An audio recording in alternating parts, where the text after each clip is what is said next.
right. And we are... Oh, I just realized something, Zach. We're on the legal episode. The legal. Because this is episode 18 of the Retrotainment I see podcast. What you did there. Aha, there you go. But can it buy alcohol? I'm pretty sure this podcast was getting drunk on episode 0, so, you know. Gotta love that drinking in the womb with the podcast. Anyway, Mari's in the background as usual. Mari, you want to say hi? No. Alright, well, fuck her. Hi. Anyway, it's been like, I guess about 2 weeks since we've recorded. It's been like a small chunk. That last episode went up pretty late. I forgot I even had it for like a week. And then I was like looking at the computer. I was like, oh shit, I should probably put that up. Hopefully the audio for this one sounds a little bit better. We'll see what happens in post. But I don't know what happened. How you been, Zach? It's looking good. It's looking good right now. What's it like being an essential worker in this Corona world? It still sucks. Yeah. They waited. They only last week started enforcing face masks around the factory. How many people? I was always under the assumption that you worked in a store. I didn't think you worked in a factory. I do usually work at the store, but since like the very end of of last year, the store had closed to be moved to a different building. Mm-hmm.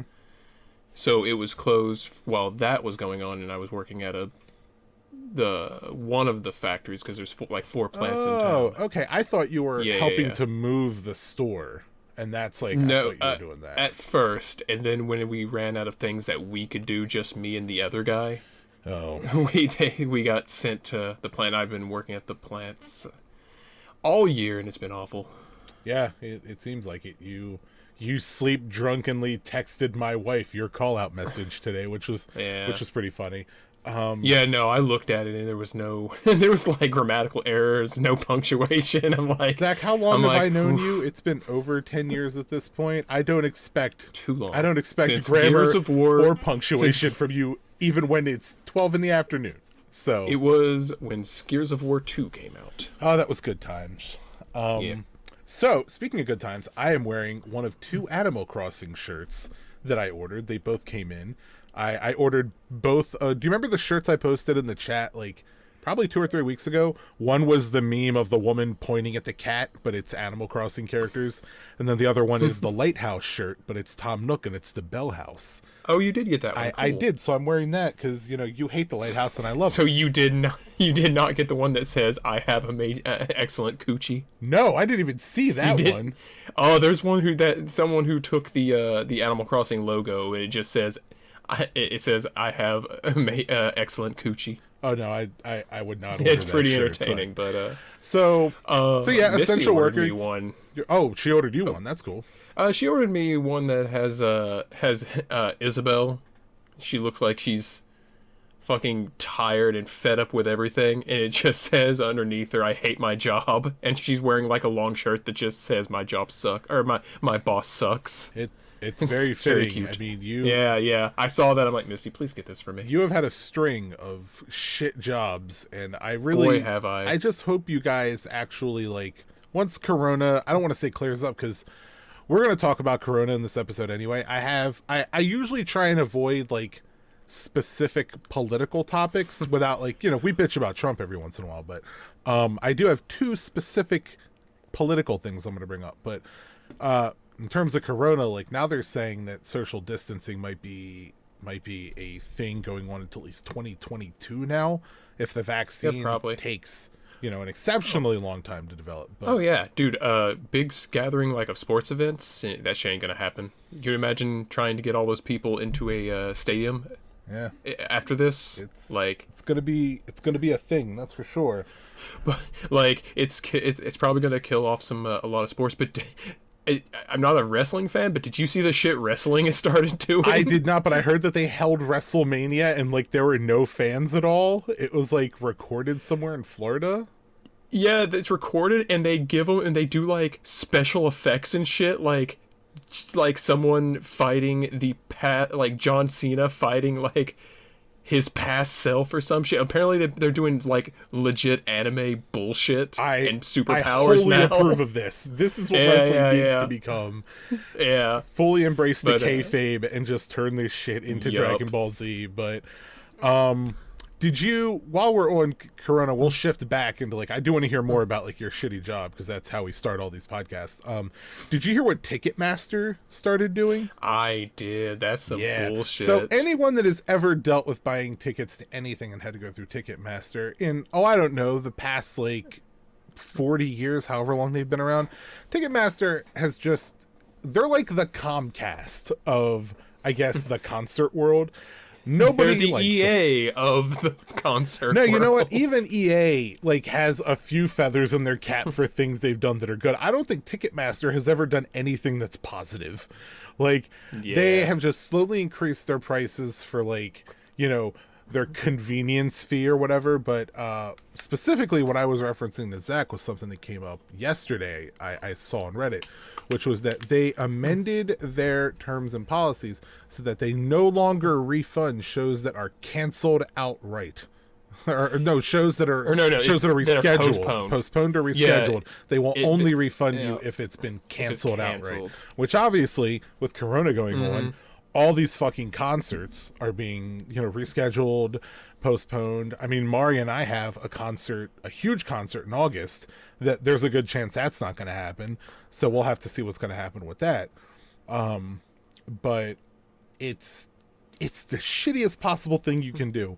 And I get like wanting to protect your bottom line. Like clearly this virus is affecting the only thing your company's good for, which is giving people tickets to go to meetups that involve a lot of people, which is the antithesis of what we should be doing right now. But I mean, really, in the middle of this, you're suddenly going to start amending your policy to be like, well, I'm sorry you can't see the Rolling Stones with your grandparents before they die, but we're not going to give you a refund unless they really commit to canceling it. It's a shitty thing to do.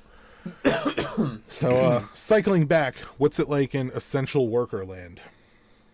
Like I said, my company only started enforcing face masks last week. We did get hazard pay, finally. Yeah, I saw that Georgia started giving, I think, statewide hazard pay or something. Like today, I saw that. So maybe that'll be a trickle-down thing. I don't know. We're getting hazard pay, but being the cynical person that I am, I really only think they're doing it to save face. Oh, yeah, definitely. Like 100% because people were probably... I think a lot of people were rumbling about just fucking walking out. Including me. Did you hear about the I forget the exact name of it. I think it's called the Heroes First Act, which was what you don't follow politics really at all. No. So you've at least heard the name Nancy Pelosi. Yeah. Okay. Yeah. So yeah, Charles Schumer, who is the head of the Democrats, basically, works really closely with Nancy Pelosi. And if I remember correctly, I read about this like a week ago, so I might be off a little bit, but he was trying to push not an amendment, but like I guess an act that would go through at the start of the next discussion of stimulus stuff, which is set to happen in like a week. Congress is supposed to come back on April 20th, and they're going to start looking into what's called Phase 4, which Phase 3 was the CARES Act, which is where everyone's getting the $1,200, the unemployment bump, the Trump bucks, and the the payroll protection stuff that all these companies are taking advantage of. But that was Phase 3. Phase 4 is supposed to be, Bernie Sanders was pushing for everyone in the country to get a monthly stipend until Corona ends, basically to cover the damage. It's like what Canada's doing. Canada's giving every one of its citizens $2,000 for every month until Corona flattens out. So pretty much UBI for a little while. Yeah. So they're doing that. And I'm like, of all the times for Trump to want to one-up people, can he do it now? Like, can he look at Canada and be like, they're giving everybody $2,000. We're going to give everybody $3,000. And I'm like, yeah, just keep one-upping them. You keep doing that. I'm never going to vote for you, but I'll take the money you want to give me. It's from China. But they're talking about Phase 4, which would include more money for people because obviously shit's fucked right now. But the hero's first act that I wanted to talk about with you was Charles Schumer put this proposition out that stated that anyone that's considered an essential worker, like anybody that's working right now, would have to be guaranteed health care through the rest of the coronavirus. Anything that happens to them involving the coronavirus is paid for by the company. But, and here's the big thing, and I can't see any Republicans supporting this. Everyone that's an essential worker would be given a one-time bonus of $25,000. That is, you know, hold on. That is 25,000. And that is exactly when Maples goes, you know what?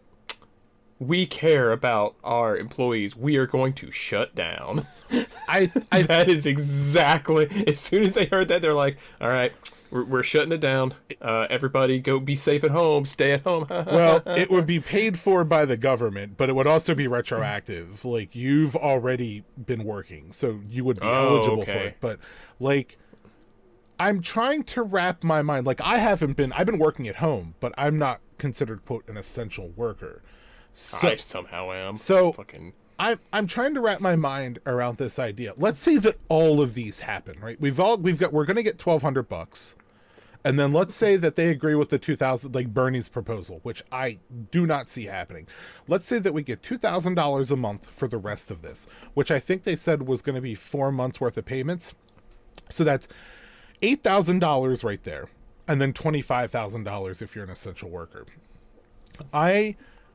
I make $33,000 a year, which is not a lot of money up here at all. Like, and I can't wrap my mind around the possibility of receiving payments from the government that would essentially equal what I make in our bank account, because Mari and I have a joint bank account. Like, I can't mentally process that, you know? Mm-hmm. So, fingers crossed. I mean, you're going to need to cross a lot more. You might have to cross some dicks with people if you're going to want, like, enough luck for this to happen. You might even have to cross the streams, which we know you're not supposed to do. You're not supposed to do that. Yeah, that's definitely a different stimulus if you're crossing the dicks.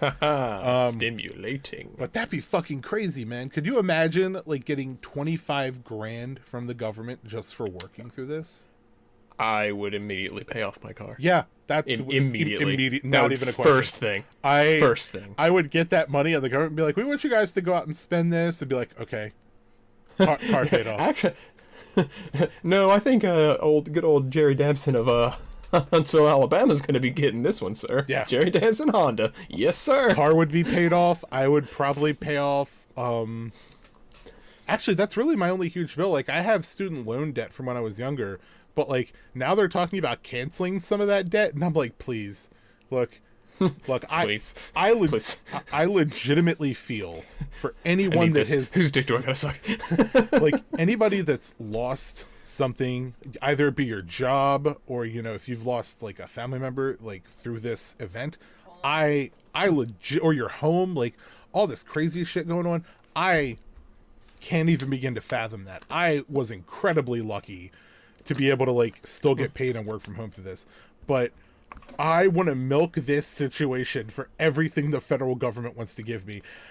Hey, man, if they had jumped on that shit a little earlier and not just been like, it's fine. We don't got to worry about it. Yeah, fuck you. Now you're paying for it. Yeah, pay me. I'm treating this the same way I do with Nintendo and ROMs. Nintendo got money from me basically from the age of 6 straight into my late teens before I started really downloading ROMs. Nintendo got more than enough money from me. I am allowed to download their back catalog and play them on a Raspberry Pi. Fuck you, come at me. So, anyway, moving on from Corona. Let's talk about some game stuff. I got a few articles for game stuff here. Is there anything you want to discuss gaming-wise, Zach, before we get into this? I mean, just that I've played some stuff. What you been playing, aside from Animal Crossing? I beat Doom Eternal. I really want to play Doom Eternal, and I know, like, everyone's like, you need to finish the first one. Well, not the first one, but, like, Doom 2016 before you play it. But I don't want to. I just want to play Doom Eternal. Not necessarily. I mean, you can play Eternal and not know what happened in 1. It only like vaguely references to 2016. Yeah, I'm gonna But wait. I will Obviously, say that because I it'll think, drop in price. But yeah, I really liked Eternal, but I like 16 better. It felt Doom Eternal had the problem of having to follow Doom 2016 because 2016 did pretty much everything right. yeah, There was just like things with Eternal. I was just like, this is really good, but 16 did it better. It was a whole lot of 16 did this better, but Eternal did add some stuff like there's a whole lot more emphasis on platforming. Like it feels like more like character action than it does like first person shooter. yeah. You're doing a whole lot more like platform hopping, grabbing on the walls, you're doing your air dashes and stuff like that. But I didn't really read any reviews of it. Like, I saw general reviews of like, oh, this is really good, like Metacritic reviews and all that shit. The only review I watched of it was LGR's review on YouTube because I just like his videos. And he pretty much said the same thing, that it did everything 2016 did and tried to add on top of it. But two things that it kind of faltered with were, you mentioned more jumping and platforming, and that the level design wasn't really conducive to it sometimes, where you would try and jump to a platform but it doesn't work quite right. And that there are, one thing he mentioned was that there are almost too many power-ups for the weapons. Like it felt like there was a little too much. But yeah. Like in 2016 okay, so in 2016 you would get like a particular power up for a weapon because like each weapon had like 2 attachments. Like the shotgun had a full auto mode, or you could switch it to a grenade launcher as it's like alt fire. So in this you have that as well, and while in 16 you would have maybe your 3 guns that you would cycle in between that use the same ammo or whatever. yeah, In this one, ammo is so low. Ammo is really low in this game. You are going to chew through so much ammunition because they put way more emphasis on getting glory kills and using the chainsaw. Dude, in 2016, I almost never used the chainsaw because you could just find ammo pickups all over the place and you'd have a ton of it and there's no problem. In this one, there are way less ammo pickups, so you're forced to glory kill and use the chainsaw to get more ammo and health way more often because you have less of it and there's less lying around. Yeah. So one thing that's another thing. Like I was just like shotgun. Oh shit, I'm out of shotgun. Okay, I fucking switched the assault rifle. I'm out of assault rifle. Plasma. Okay, I'm out of that. Chainsaw something. All right, now I have shotgun again. It was that. Just. One thing he mentioned that falls in line with that was that the game, like, it breaks its own pacing far too often, where like Fucking Minotaurs. like 2016 there was a flow to combat through areas. There absolutely was. And with this one, he was saying like you would go into a room right after running through something and you'd have to stop and be like, okay, do I want to focus on using the flamethrower to get armor or the chainsaw to get ammo? And that minute break right there fucked with the flow of combat. So that fucked with it. And then there is a single enemy that I don't know who thought this was a good idea for an enemy, but fuck them. So there's an enemy I think it's called the Minotaur, where it's an enemy you have to fight at mid-range. It's one of the new ones, right? Yeah. I've heard about this guy. You have to fight it at mid-range. So if you shoot it from far away, he's just going to like pelt you. If you're up in his face, he's going to bring up his shield. And the only time he's vulnerable is when his eyes flash and he does this big swing, and you got to hit him in his fucking power-up frames. So like during that swing, you got to hit him during those frames, and that's the only time he's vulnerable. So you'll kill everything else in the room, and you'll just have this guy, and he is shooting you. He's doing all this shit while you're just waiting for him to do an attack so you can do damage to him. It just completely breaks the momentum of the game every time. They're fucking awful. Okay. But yeah, that's like I said, if 2016 had not come out first, I think I would have liked Doom Eternal a lot more, but it's hard not to compare. 16 just did pretty much everything right. That's fair. What else have you been playing? I played Resident Evil 3 Oh yeah, remake. the RE3 remake came out. How was that? short. Yeah, that's what it seemed like. It's short. It's not even that. It wouldn't even be so bad that if it was short. And a big problem with it was okay. You didn't play the RE2 remake, did you? No, I have no desire to play these. That's fair. So I did play through 2, and I only played through the second Resident Evil years ago, and I think I mostly watched a friend do it. I played through most of them on the tank GameCube, control. like the remakes. Like I played Oh, yeah, some of the yeah, originals and then the GameCube ones, and then so. So the 2 remake was like it's just a love letter to the game. It was it was I played the demo for that, and it's like it's one of the most atmospheric gaming experiences I've ever had. It was great. It was universally praised, and there was like zombie dismemberment and everything. You could shoot the legs off of it, and to make it a little bit easier to get around or shoot or whatever. But in 3, what it feels like they did is they just like, all right, we don't want to deal with this, take it out. All right, we don't want to deal with this, take this out. 3 felt like it should have been a $30 to $40 DLC add-on for 2. It felt to me like 3 came out super fucking quick. Almost exactly a year. Like from the last one. I look at all the work they put into 2, and I was like, okay, that's really cool. Like I said, I have no desire to play it. But 3 I was a little interested in because I loved the original 3. I liked the storyline for that one. But I was watching this, and I watched a few people play it, and like the announcement happened, and then it just came out. I was like, that's really fucking fast. And everyone's talking about how quickly they beat it, and I'm like, I'm almost certain they just dropped shit in on this. They did. There was a lot of reused assets, like there was the police station was reused through a big portion of the game. Like I said, there's no zombie dismemberment in this one. They just, I don't know, man. Maybe they got rid of the dismemberment to free up space for Nemesis's AI. Maybe.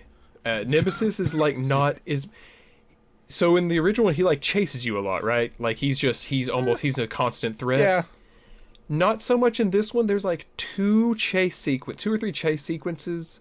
There's maybe I did hear that like he can break into like safe rooms in this.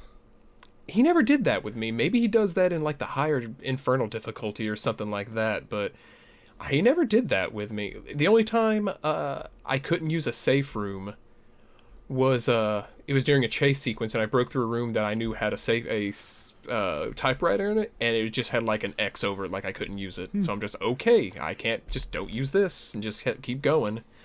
Jill, the Jill and the Carlos VAs did an excellent job. Cool. That is actually one of the highlights. They were awesome. Their relationship, Carlos was he little bit of a suave meathead, but in a lovable way. He was kind of endearing. Jill is badass. The relationship between Jill and Nemesis is great. Her reactions to him just constantly popping up is great. That shit was awesome. I beat this game first time through it in 6 hours. And I was kind of taking my time. Like I wasn't rushing at all. I was exploring really everything. Short. It's really short. Like overall, that game was really disappointing, and it just sucks that it was a full price game. Most should have been $40. I'd heard rumors that they're working on 4 next. Yeah, that got announced. I think over Twitter that they're doing a remake of 4, which I don't know why. 4 doesn't need it. That game is held up extremely well. Yeah, like, I just googled that it. Game so far, it seems like it's all rumor right now. Nothing's. Oh, been is it? I thought confirmed, but I thought it was confirmed by. It wouldn't surprise me because anything Resident Evil 4 is going to sell like hotcakes. I know, man. It just does. It really just doesn't. That game still plays great. Out of all the ones I'd be likely to play, a 4 remake would probably be it. I loved 4. Like I've played through that game so many fucking times, it's ridiculous. I did too. But yeah, I don't really see the need for it. So I haven't really been playing that much. I've been playing more Modern Warfare. I don't know why. That's just kind of gotten under my skin lately, the Shutan. But the obvious thing that's come out that I've been playing is the 7 remake. Right. I actually canceled my pre-order for that just because I kind of have a backlog right now. And I don't have time to commit time to it. I'm about 15 hours into it. And are you mad? I'm not. Are you mad at all the changes? You got your pitchfork, your Buster Sword pitchfork, Josh? I like it so far. I have serious issues with it, but I'm trying to like take my issues with them and separate it from what I'm experiencing.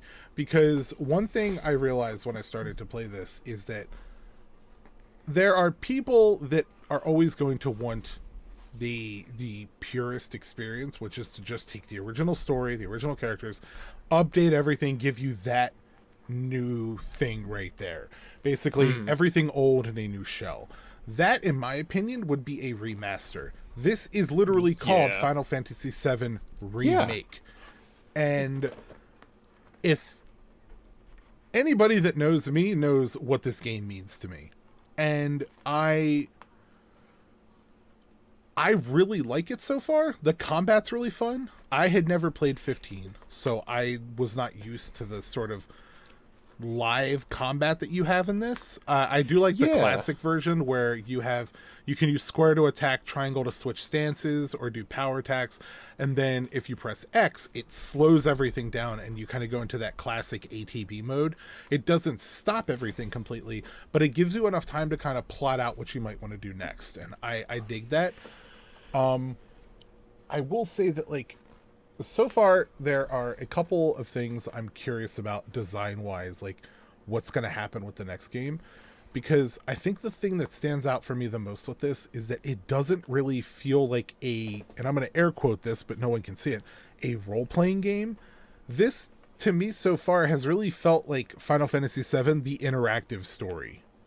Like, it's very linear. You have chapters. Inside of each chapter, you have different, basically, sectors of Midgard that you are acting in, and inside of those you can roam a little bit, but they're pretty limited, and you're doing side quests and experiencing the story. And this entire first chapter of the 7 remake, just, it feels like I'm reading something as opposed to really playing an RPG. You can grind light to do stuff, but it's not like random encounters. You can't power level if you really want to do that seriously in this. And the way they're presenting this first part of the game really makes me wonder what they're going to do with the next parts of it, because once you leave Midgard, the world opens up. Yeah. So if this is going to continue, then are we just going to be fed like where we would have traditionally gone next in this? Are we just going to get chapters like based on that, like moving around to certain areas? And if so, then are we still going to have access to certain things in the game that required sort of an open world aspect, like breeding chocobos, getting the Knights of the Round summon, that you had to breed a gold chocobo to go to a certain part of the land to get it. So there's a lot of questions I have, but overall I'm really enjoying it, Oh, good. I'm glad you're the diehard, finally a diehard FF7 fan who has, positive things to say. That's I will say that the voice acting is fucking superb. It might be Is it really? It is cool. It is almost perfect. I can't. I only have like the demo to go off of, so yeah, I can't stand Wedge. He's annoying as fuck. He's voiced by Jesse's best friend from Breaking Bad, and he's the exact same character, and I hate it. Oh, I can't stand the it. guy with the fucking, what was his name? Beaver? What was his friend's name? You looked it up. Do you remember, Mari? Wait, like not the Latino guy, but the white guy with the the white stoner red. dude. Yeah. They're both white. Ah, shit. He's not remember. the tall one, not the tall one, like the shorter one. Like he has kind of the raspy voice. Yeah, it's not really raspy. It's more annoying than anything else. Hold on, I'm just gonna look this up because we're spending all this time Trying to figure out. Oh God. Hold on, I'm looking it up here. Wait a minute. Okay. Badger. Badger. I knew it was a fucking animal. I almost said weasel. I was like, was it weasel or beaver? I think I said beaver a second ago. His name was Beaver, Oh my right? god, it's so annoying. I hate it so much. I'm glad that he does not play a huge part in the story. But other than that, like Tifa's voice acting might be the best I've heard in this generation. Like it fits her flawlessly. Aerith is a little ditzy, but she was kind of a ditzy character. It still works really well. Yeah, it's really good so far. I don't know how much more I have left in the game. I think there are 14 chapters, and I'm on like chapter 9 or something like that. So Is Tifa still best girl of FF7? I love Tifa. I've always been an Aerith fanboy, but I've definitely Boy, grown. you are heading for heartache. Like we all know that Tifa lives. So does Aerith. They all live. Nobody dies. But I've definitely grown to appreciate Tifa more because of this game. Like her character feels much more fleshed out in this. Unlike Jessie, who is the thirstiest motherfucker I have ever Yeah, we seen. talked about that after the demo. Jesus, dude, it is so much worse. There is a spoiler, by the way. I'm going to do a brief spoiler here. There is almost an entire chapter where you go to Jessie's house, rob her house for a key card to break into a reactor, and her reward for you is rare materia. And then she's like, you should come over to my house tomorrow night. I'm not going to take no for an answer. And it's not even subtle. She just wants to fuck the shit out of Cloud. Like there's no subtle allusion to this. Jessie wants that man's Buster Sword in the worst way. Like She's about... Well, what was the joke? Call her Goku because she's about to ride a cloud. yeah, call her Goku because she's about to ride a cloud. That's right. I am not gonna fault a woman for knowing what she wants. At the end of the day, it is definitely, I will say, it's not something I think I've ever seen in a game before. Like a woman coming off almost sexual harassment level aggressively toward a man. But it's just, honestly, the shtick wears a little thin after a while. I will say that, you know, it's not a permanent thing, it seems like so far, but goddamn, like, it's like a solid 2 hours of gameplay where you're just like, oh, what's gonna happen here? Oh yeah, Jesse's flirting with Cloud. Oh, Jesse wants to suck his. Oh, Jesse wants to fondle his materia. I get it. Okay. There's totally. I'm convinced it is a Top Gun reference in this game. That there is a scene where 4 of you parachute from the top of the reactor down into the slums, and if you listen in the background, it sounds like fucking Harold Faltermeyer guitar chords. It sounds like that shit. I wonder if I can find it online and link you to it, but it's overall my experience with the game is very solid. Cool. I'd like to play it. I'll probably just get it digitally if I just gotta play it. But I was gonna wait till it goes down a little bit. I think it will. Because enough people have gotten mad at it, and that should hopefully drop the price for it. Digitally, I don't know if it'll go down because I'm pretty sure Square's making money hand over fist with this fucking with the digital one. Physical though, you might be able to get it used because once people beat this, I don't know if there's a reason to keep it unless you're just collecting it. One thing I do want to touch on, because it might be my biggest gripe with this so far, other than a few story things I don't want to discuss and ruin unless you care if I do, but the textures in this game, some of them are fucking atrocious. And are they really? The game looks super pretty. No, it's fucking ugly as shit sometimes. Like, I know that I think James posted it in the chat where he was like, you know, I grew up with this, and it's a screenshot of the original 7 compared to like this. The character models look very good. Some of the cutscenes look amazing. And from a distance, like the way the world works, some things that are off in the distance look good, but when you get up close to things, I swear to God, it's like they just bought PS2 texture packs and threw it into this. Oof. It's maybe I can find an example or I'll do a screenshot and show it to you, but it's pretty fucking bad. But anyway, hopefully the next time we record, I will have beaten the game and we can go a little bit more in depth with it there. Other than 7, I've only been playing Animal Crossing, Modern Warfare. I beat Katana Zero. That was like a week and a half ago. Cool. I actually beat the hell out of the game. I went through and farmed all of the special weapons in it. So, awesome. Yeah. I could never figure out how to I know I unlocked one of them by beating the game, but I could never figure out how to use it, or if I used, I could never really tell the difference. So what you do is you go to Google and you type in Katana Zero weapons, and it tells you how to unlock them all. Well, yeah, like I said, I unlocked one, but I couldn't really figure out how to actually equip it or whatever. You have to go into when you beat the game, you unlock like a lab videotape. You have to go into the lab and you equip the weapon there. And then there's actually a door in that same area where they're supposed to be releasing more stories content. Oh, cool. So, but the sword you get for beating the game, I don't remember if that does anything in particular, but the other swords you get definitely do.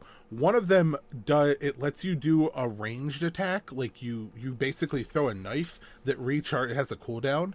One of them is a flaming sword that lights enemies on fire, and then the one that I use is it's almost like the whip in Castlevania that you unlock, where it's like rapid fire if you just hold it. So you can do that and almost fly in this game, because you can double jump and then slice, and you'll just fly through the air. Huh. So pretty cool. Picked up some shit on the Switch. I picked up Night Trap and Bastion because they were like $2 a piece. Night Trap. Watch out behind you, Night Trap. But yeah, that's really it for all I've been playing. I do have some gaming news we can go over if you want to shift to that. The news. Let's talk about the news. First thing, how do you feel about the DualSense controller? Is that the PS5 new PlayStation, the PS5 controller? Yeah. I mean, I don't hate it or anything. I'm pretty kind of indifferent until I hold it. You know, I just wish they would have given the buttons the colors for the symbols. That's really it. They still might. I mean, they still might. I hope they do. Fucking no. I always have issues I don't with know. like pure white controllers, because I'm like, you know how many people that that are going to own this eat Cheetos and are just going to get Cheeto dust ingrained into that white controller? Yeah. I don't know. Like, I don't really care what a controller. It could be fucking ugly as shit as long as it's comfortable. Yeah. If it gets any closer to an Xbox controller, I'm fine with that, because I will stand by my belief that the 360/1 controller are probably the most comfortable gaming controllers ever made. They really are. My Elite controller, my original one, easily my favorite controller I've ever owned. That thing was flawless. Okay, so that was cool. I wanted to get your opinion on that. Let's see. Let's talk about... Oh, did you hear that the ESRB is going to start labeling game boxes that have loot items in it? Good. Yeah, so... I don't know if it'll do any good, but that's great. That's great. But here's the thing. Nothing is stopping companies from patching in items after the game's launch without them having to put it in there. So it's like, oh, this game doesn't have it now, day one patch. Yeah, it's completely toothless. I don't see the point in this. I think there actually needs to be, like, some sort of... I don't want to say legislation, because I don't want the government involved in my video games. But I do think there needs to be something done for the proliferation of, like, loot boxes and shit, especially with kids. So, because, I mean, look at us. We got caught up in Overwatch and all this other shit, and, like, we're adults. I can only imagine, like, this is, like, programming kids to think this is normal. Gonna go and get my mom's purse so I can go buy some V-Bucks. Yeah, but, like, here's the thing with, like, V-Bucks and even with Junin. Like, at least with Fortnite, you know what you're getting. You're buying you know the what skin. you're getting. With Overwatch, you're buying boxes, and there's no guarantee you're going to get anything. Like, I think that's one of the biggest things that soured me on that is just like, man, I just wanted this one skin, and I've bought, like, 20 boxes, and I hadn't gotten shit. Yeah. It's horseshit. Fucking... It really is. That's one of the biggest things. I may not be the biggest Epic fan, but I mean, at least you know what you're buying with Fortnite. I do think that you should have the ability to return more things, because the game's been out for fucking ever. But that's neither here nor there. Moving on, let's talk about this. Did you hear about the update coming to Fallout 76? Was it called, like, Wastelands or something? Wastelanders. Wastelanders. So apparently... I heard that it exists. I don't know anything beyond that. It is supposed to be coming out... I think it starts today, and it's like a staggered release globally. But it's supposed to be adding NPCs, dialogue, quest, and storyline to Fallout 76. Oh, yeah, I did hear about just that. Just to clarify cool. this, they released the game a year and a half ago. I think it was a year and a half ago. They basically released the world map, told people to play in it, and now a year and a half later they're like, okay guys, now we're gonna put the story in it. If this becomes a trend in video gaming, fuck this. I hate the idea of all this stuff being beta anyway. It always pisses me off when I play Fortnite. It's like, this game's still in beta. No, it's not. This game's been out for 3.5 fucking years. You have released 2 seasons and like multiple battle passes. That shit's not beta. If this becomes a trend where we get like the skeleton of a game and they're just like and then patchworking muscles and skin onto it, no. No, and they're charging you for it. Wastelanders free? I think it is actually. Is it? Yeah, it's free. That's borderline shocking. Yeah. So honestly, part of me wants to see if I can find a copy of this game, like one of the German ones that they were selling for $2 in a bin.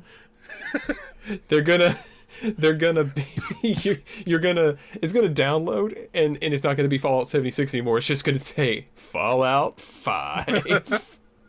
Fallout 5, the we quest did it, for guys. more money. We did it, guys. We finally released Fallout 5. I remember making and it's no longer multiplayer.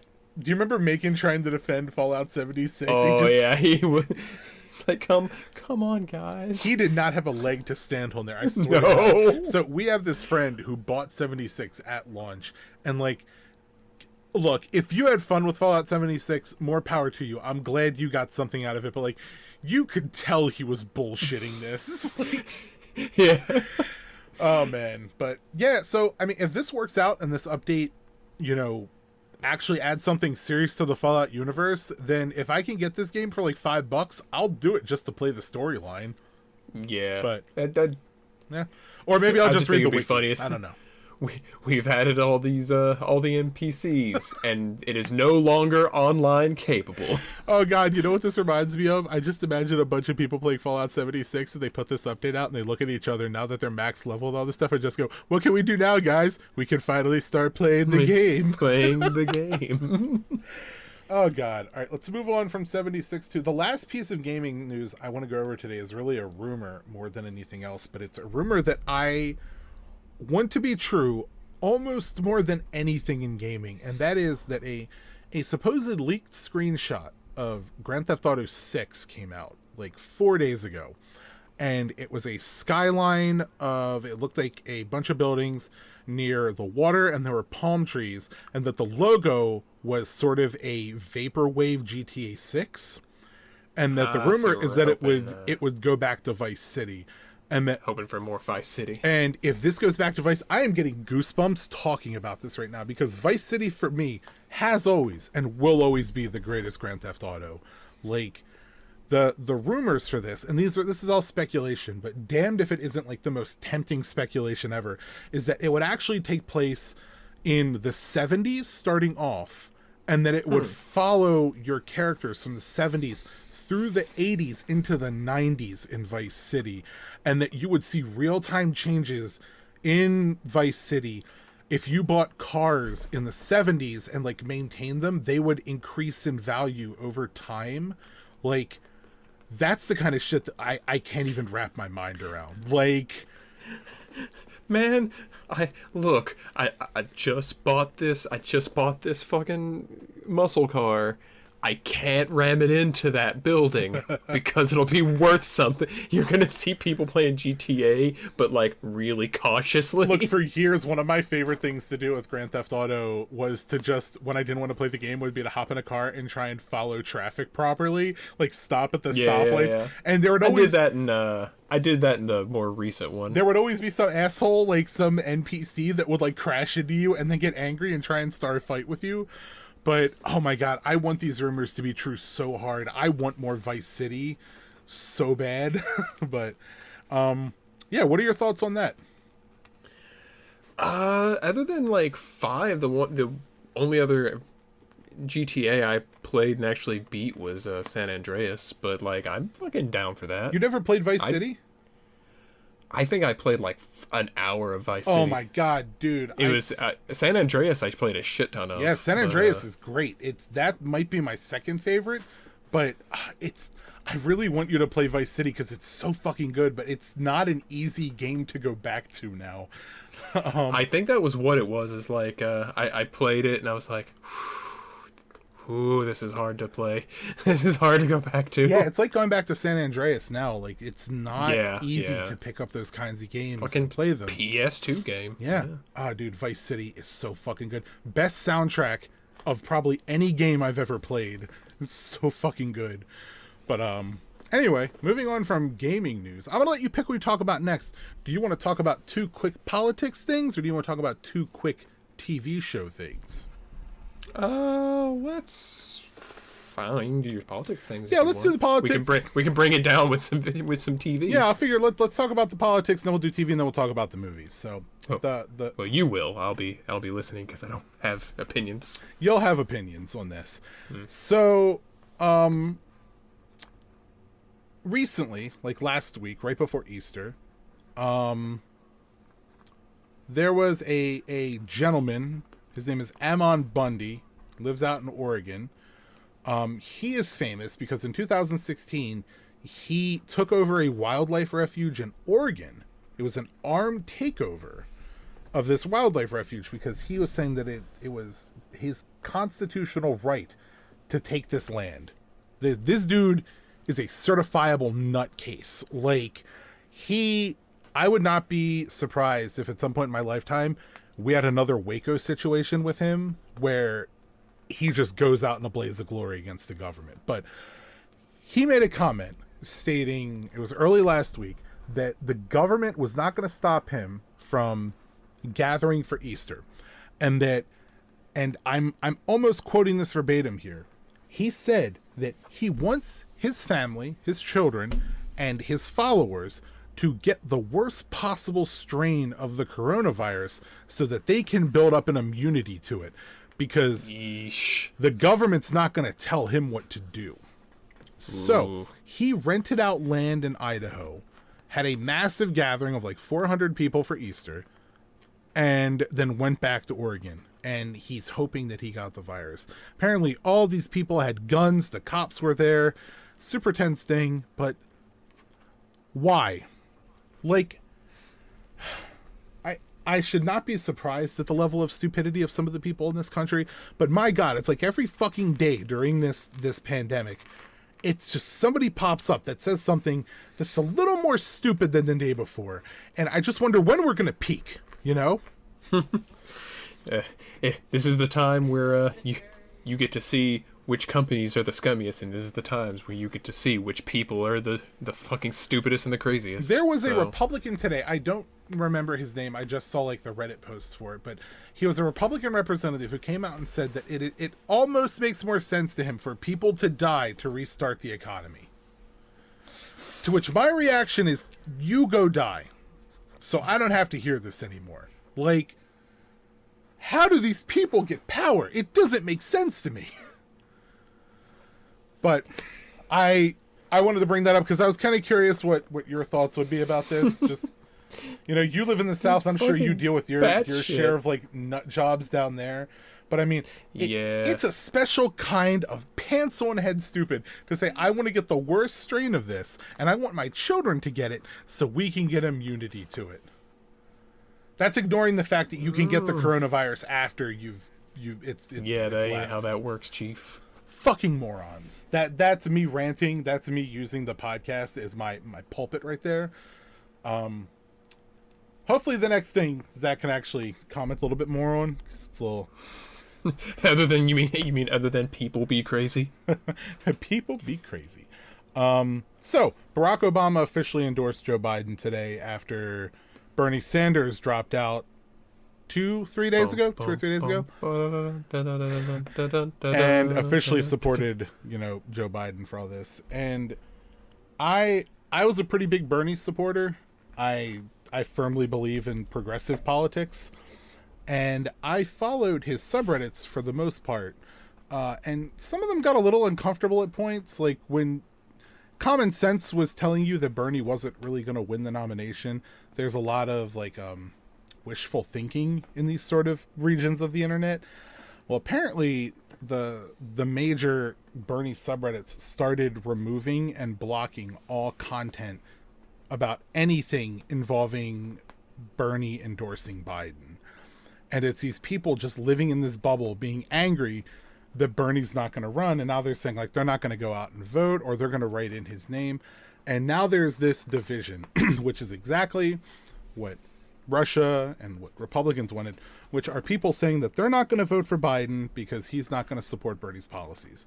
And then there are people on the other side, which is where I fall, where it's like, you may not support Biden, but we can't really afford to give Trump 4 more years. We can't afford to have him fill the spots that are going to open up on the Supreme Court, because that's going to fuck us for the rest of our life. Like, Junin will be our age by the time that hopefully clears itself up, if it happens. So, Oof. I wanted to hear your opinion, and honestly, I kind of want Maria's opinion on this too, because I know she follows politics as much as I do, about Bernie supporters that refuse to, vote for Biden, or that are going to essentially, and I'm going to say it, waste their vote just to prove a point. And that these are probably going to be the same people that if Trump gets voted in a year from now, we're going to hear them bitching about Trump being in office when they didn't want to do something. So, have at it. What are your thoughts, Zach? I don't have any other than I know I'm fucking cynical, and I know Trump is gonna win, because that's why would anything good happen in this country. I don't know why I do a podcast with you, Zach, sometimes. I don't know why you bring up politics. I like politics! Yeah, but I don't have Mari, get any over here and talk about opinions. politics with me. Other than I don't like them. All right, well, right now this is going to be the Josh and Mari show featuring Zach. Hi, Zach. The world is going down in Love your flames, man. commentary. It's fucked. Did you hear what she said? That she loves my commentary and that I'm the best. Zach's a long-time listener, first-time caller to this show. Oh, Zach. All right, come on. Before we move on, what are your thoughts on this bullshit? Obviously, passions behind the support of Bernie were always gonna go one way or the other. People were either going to follow through what he said was what we were talking about, and we just yes, I will speak upwards towards the microphone. No, I'm saying speak louder, goddammit. I'm trying. I'm over here shouting, but I'm away from it. But anyway, I hear her people just are gonna have fine. these passionate feelings for Bernie. They're gonna go one of two ways. They're either gonna be sorely disappointed and then, boycott everything their passions ruin, or follow through with what Bernie was saying. And the whole point of him running was to try and, unify the party, but also support the Democrat nominee in order to get freaking Trump out. Yeah, we covered all that. What's your opinion on it? So I feel like people that are in that Bernie or nobody at all camp, That they're fucking retarded? that Yeah, using the hard R right there. They're using their sounding boards of that safe space of Bernie supporters to facilitate that feeling and emotion so much that they lost track and they lost touch of the fact that there are serious consequences, such as the Supreme Court. Yeah, and I have to listen to that motherfucker on TV for the next 4 years. Such as him announcing he is the ultimate. Oh yeah, him announcing today or the other day that he's a total authority as the president. Could you imagine if Obama would have said that shit? Fox News would have imploded. So Anyway, people in both camps that are just lost. Yeah, they're fucking delusional. Hopefully they come to their fucking sense. But speaking of people that are delusional, which is a perfect... Oh, I can stop fishing in Animal Crossing. All right, back to the podcast. Perfect segue, Zach, into what I want to talk about next. It's a little show, came out on Netflix. I don't know if you saw it. It's a small thing called Tiger King. Let's talk about Tiger King, Zach. Let's talk about Tiger King. You did get to watch all of it, right? Yeah, including the new episode that came out. I a day or didn't two watch ago. the new episode. I can't stand after shows. They just feel forced to me. I thought it was going to be you're not missing much. Yeah, I was hoping it was going to be another actual episode. No, it was just an interview with a lot of the main people. Yeah, so except for that bitch Carol fucking Baskin. Carol Baskin. I am not going to summarize what Tiger King is about, because if you haven't seen it, Jesus fucking Christ, Everyone you are fucking knows what. missing out. Like, Dude, when somebody listen, it was like the day or two after it came out, right? And it was already starting to kind of pick up. Like a lot of the people I know, like you and a bunch of other people were asking me if I'd seen it or talking about it. But the minute I saw one of my fucking heck-ass coworkers go, "Hey, Zach, have you seen it?" And I'm like, he's gonna say Tiger King. Fucking my next paycheck says he says Tiger King is what's going through my mind. And he says, Tiger King! I'm like, no man, I hadn't seen it yet. That is when I fucking knew the shit was popular. it's one of those, like, cultural touchstone moment things. And I mean, like, It is something for the entire world to come together on during this time of crisis. I remember reading a summary of this on Reddit. Like, I was going through stuff and somebody was like, "Have you watched Tiger King?" And then somebody was like, "What's it about?" And they were like, "It's about this weird dude who has elephants and this bitch who killed her husband and a gay dude who fucks tigers." And I was like, "What the fuck is this?" And, like, obviously, you know, that's a little false, because everybody was fucking tigers in that show, not just Joe Exotic.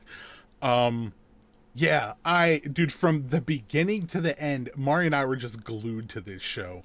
Yeah, we didn't binge it, but it was Oh, we didn't binge. I think we watched across, like, what, 3 days, I think? Yeah, that's It was pretty much what as we did. binge as we could Yeah, we get. did, like, 2 episodes a day. But yeah, it's Yeah. fucking... For a little bit, in the beginning, I'll admit, I felt a little sympathy toward Joe Exotic, like, as things were going It's on. that charisma, man. He's put all his fucking points and charisma on his character sheet. He did all that shit, and then you start finding out, like, how manipulative he was and everything. And I was like, yeah, this guy's a douchebag. And, like, Carol Baskin never completely sat right with me. But, dude, that second episode where they start going into her husband, I was like, holy shit, this is fucking nuts.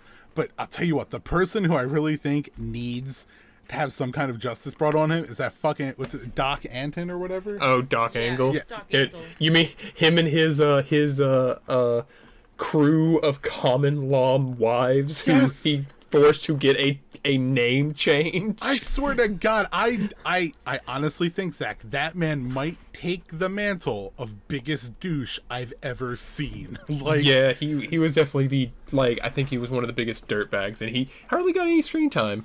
I was telling Mari, the only person in this show that I felt I could even relate with a little bit was the drug lord who got put away and did his time. And I was like, look, I served my time. The guy who was like, yeah, they probably based Scarface on me. Yeah, like, That guy? at least he was honest. He was like, look, I know what I did. I served my time. They also may or may not have implicated me on me killing a DEA agent and, like, melting his body or something. I was like, okay, at least this guy is being honest, unlike everyone else in this fucking show. And yeah. some of the zookeepers, you know. Oh yeah, some of the zookeepers who worked for Joe Exotic seemed like decent enough people. Yeah, the dude with the prosthetic legs, he was fucking cool. The one guy I felt really bad for was not the one with the prosthetic leg, but the one with the mullet, like the longer hair.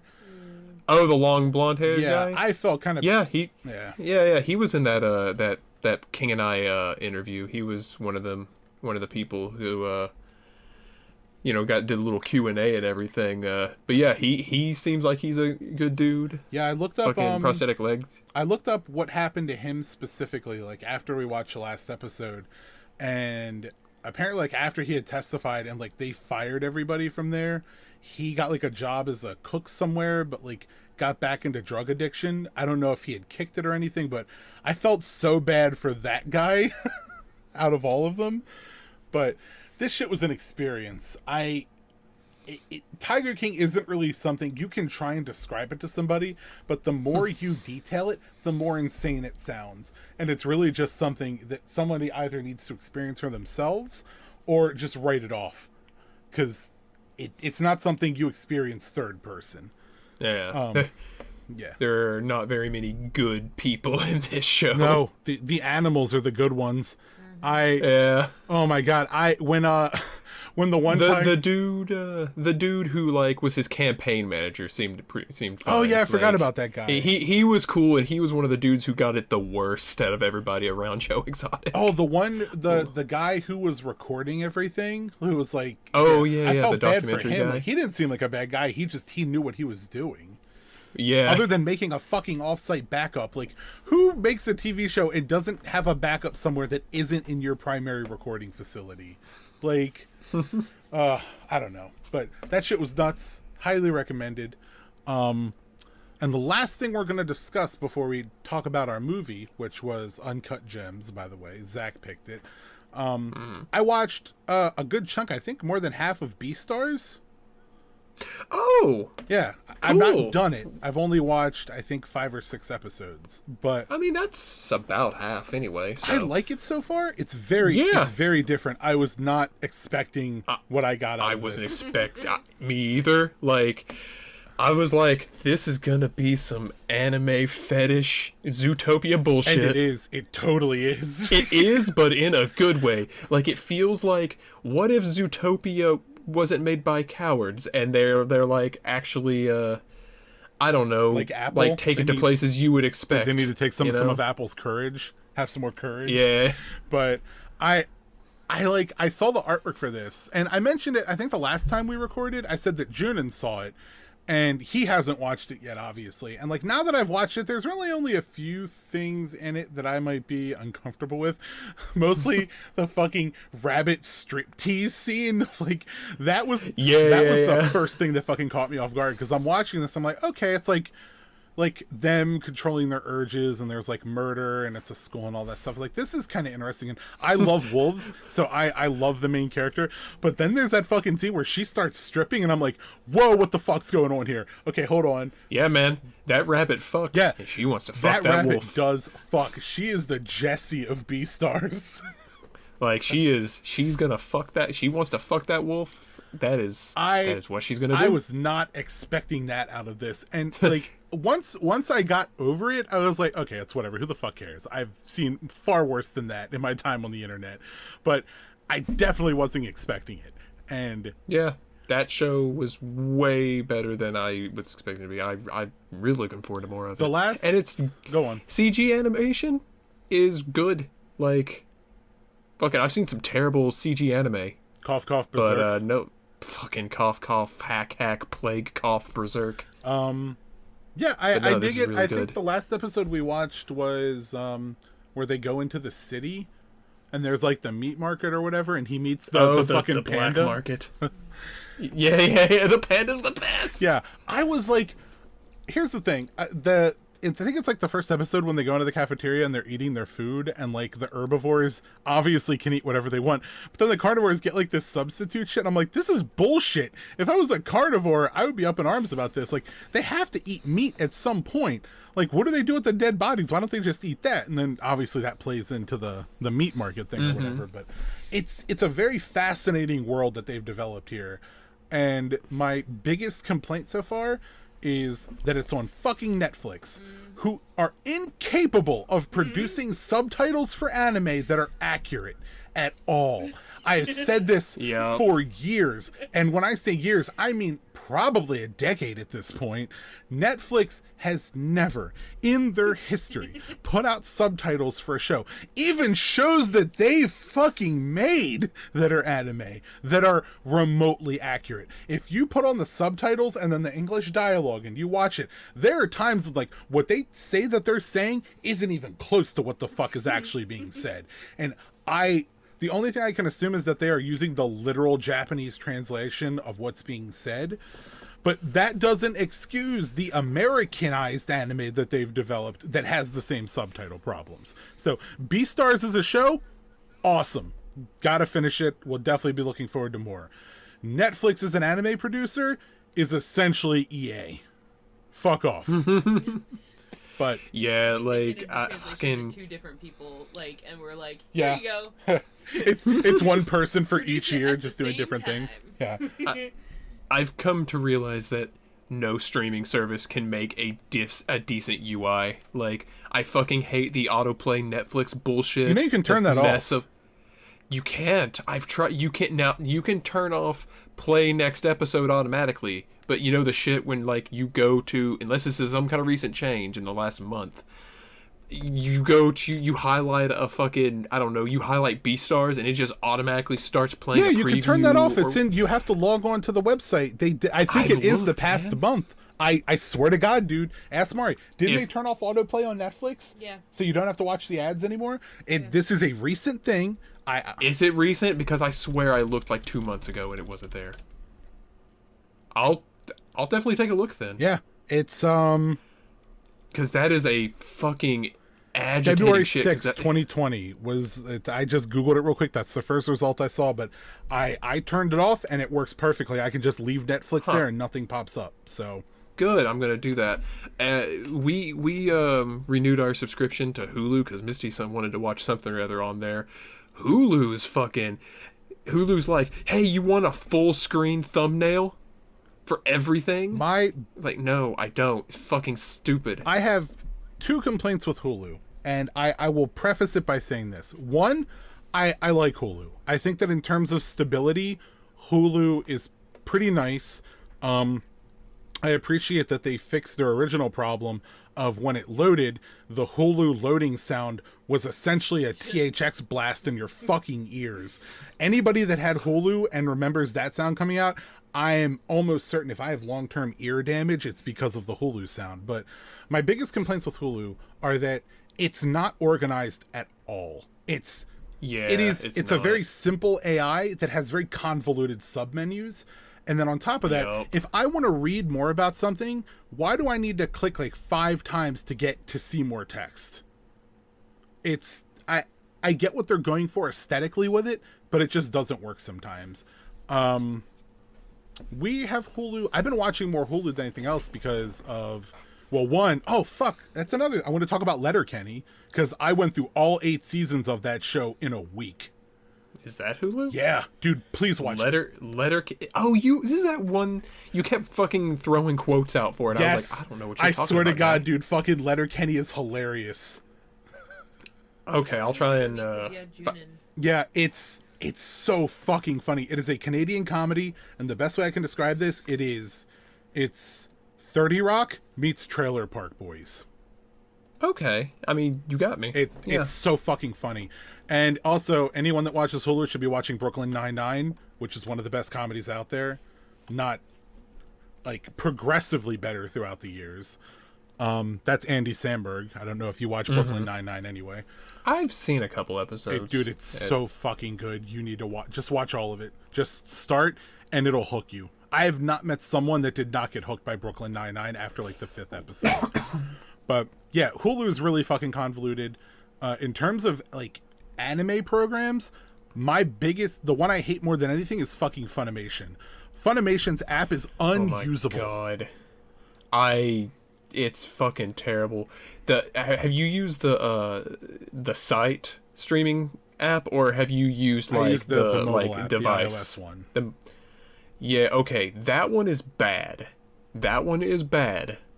But I'm telling you right now, the fucking browser version is atrocious. I can guarantee you it can't be worse than the iOS one. Dude, you don't even know. Oh, I know, because I paid for it. Don't even. You fucking. It's like, all right, I'm gonna go to home. All right, I'm go ahead and hit my queue. Gonna take me to my queue. Okay, half my queue is loaded. Let me scroll down. All right, the rest of it's loaded. I'm gonna go to this anime. Here's the overview for the anime. Where's the videos? Oh, you gotta click on the video tabs if you want to see the actual episodes. All right, fine, I'll do that. It's been a while since I've watched this anime, Josh. Which one was the last one I watched? I don't know. Maybe it'll tell me the progress. No, it didn't bother to save like what your progress in the episode was. So just yes. Also, it won't keep dub if that's what if that's what you prefer. You have to constantly change that setting to dub. It doesn't save that. Like, yep, does that for mobile too.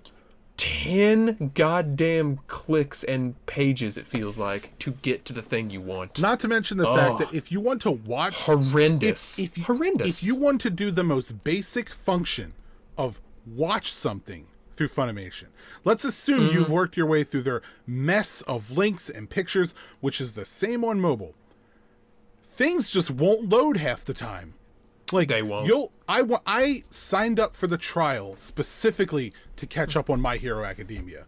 I was sitting at work and I was like, fuck it, I'll do the trial. I can watch and listen to the episode in the background while I'm labeling stuff. I loaded this. 2 hours later, I made it through half of one episode. I hated it so much that I rage tweeted them and canceled my trial. Like, it makes no sense to me. You are the biggest anime corporation on the planet. Absolutely. Why can't you have a functioning streaming app? And if you can't make one, then you need to fucking license that shit back out to other people. Verve worked fine.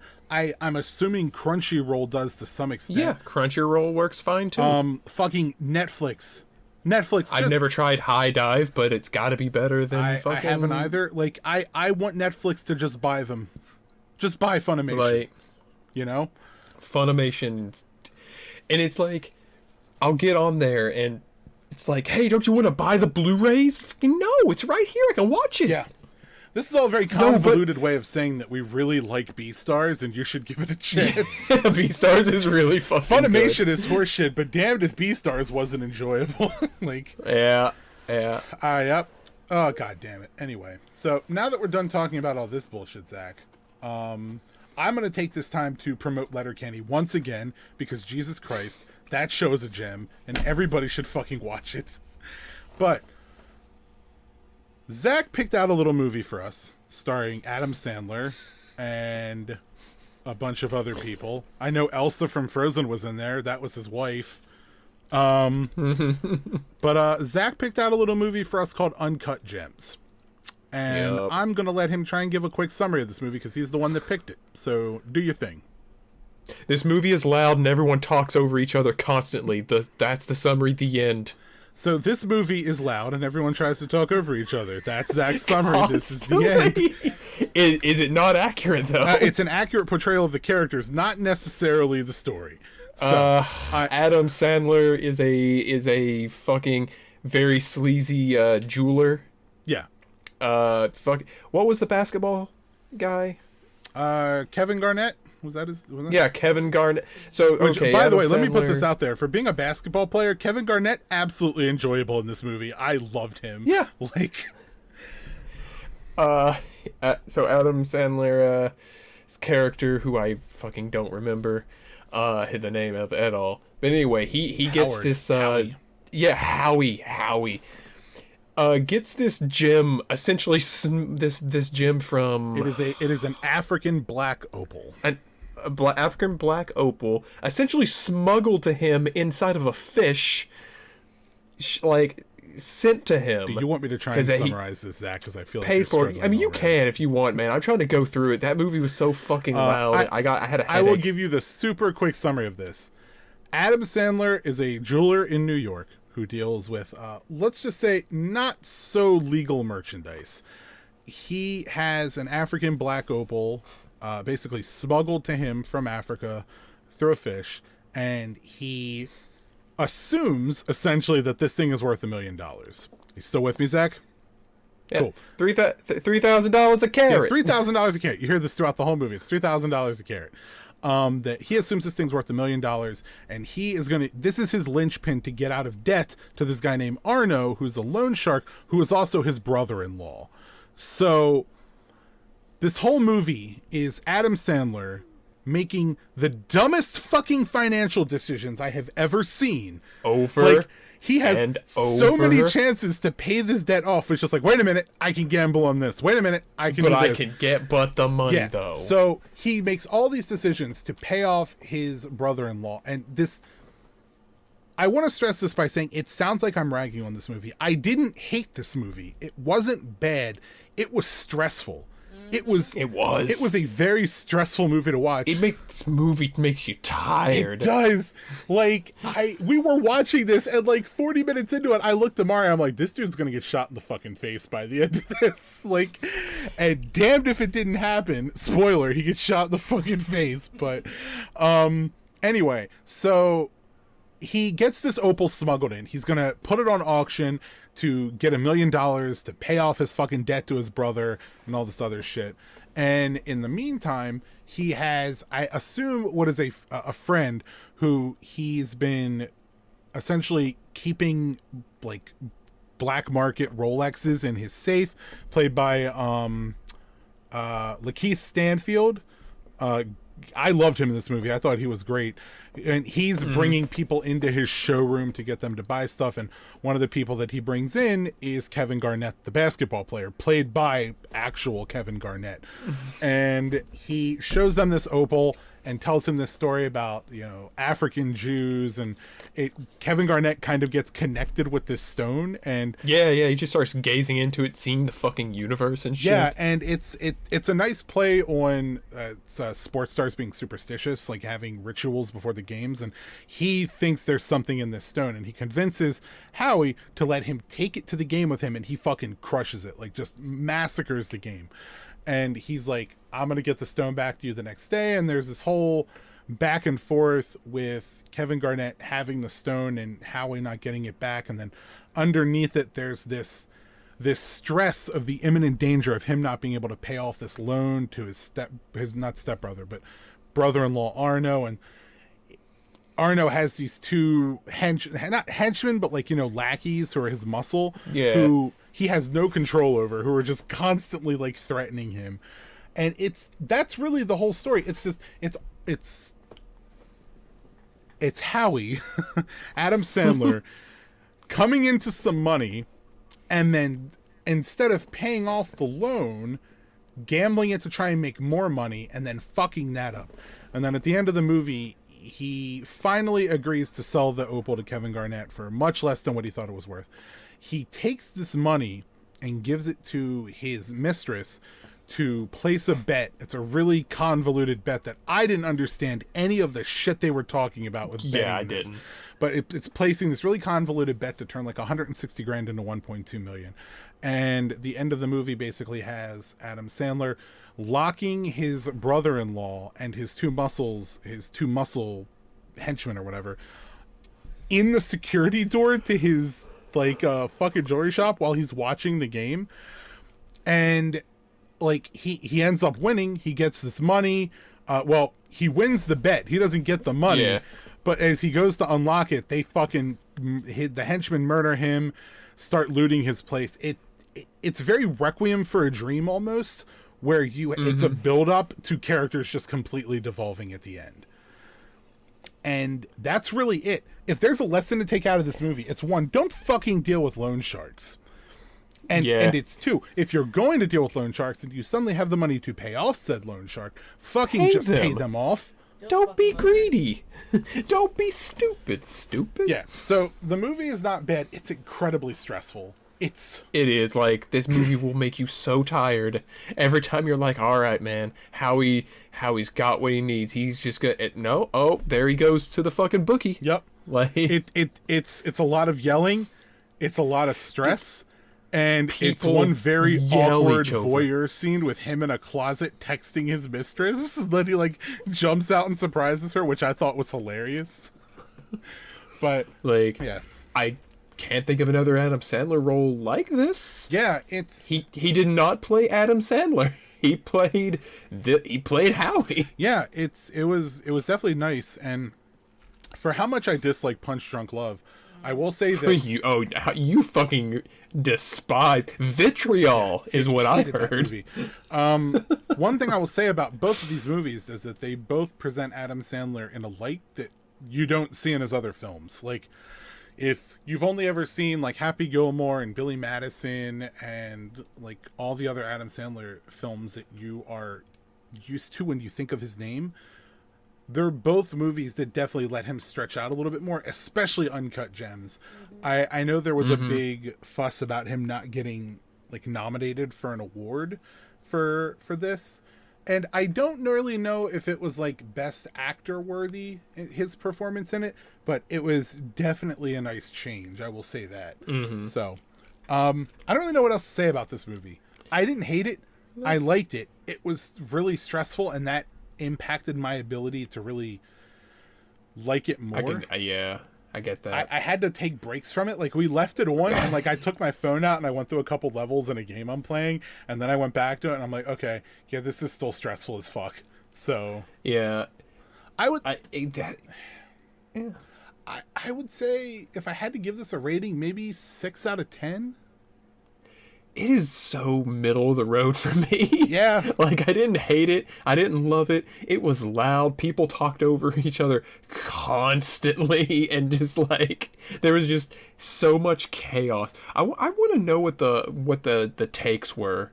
Like, I would love to see the process of when they were filming some of the scenes in this. It was just like, all right, Adam, you're gonna talk over Barnett. Barnett, you're gonna talk over him, and okay, you guys are just going to have a conversation with each other, but also completely by yourself. Go. I don't want to give it a 5 because I feel like a 5 is the point where I dislike a movie and I just give it a rating because it wasn't really bad enough for me to like dip it into the 4s and lower. But I feel like 6 is okay because I liked it, but I wouldn't say 7 or higher. So 6 is good for me. It's not a 7. No, it's definitely not a 7. No, it's not a 7. It'd be like a 5 or 6 for me. So we're pushing an hour and 20 minutes at this point, and I'm gonna wrap this up. I will say this: the movie that I picked, I kind of broke our policy of picking things that we haven't seen, because the cast in this movie, I looked through the movies and there wasn't really a ton that I was interested in like jumping out to. So I did pick a movie that I've seen before, but it's a movie I've wanted to watch again. And if you may have recently seen it. If not, it's something I've told you to watch. So the movie that I picked stars Lakeith Stanfield. We're going to watch Knives Out. I did see that one recently. Between watching this, between the last time I think we recorded and now. Cool. I think I watched it maybe 2 weeks ago. So I'm probably going to wind up buying it because, spoiler, I really liked it, but we can talk about that later. But yeah. Anyway, Knives Out's going to be our next movie. And this seems like as good a time as any to end it. So, Zach, do your thing.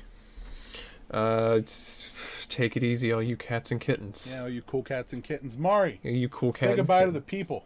Bye, people. We will see you guys in the next one. Goodbye.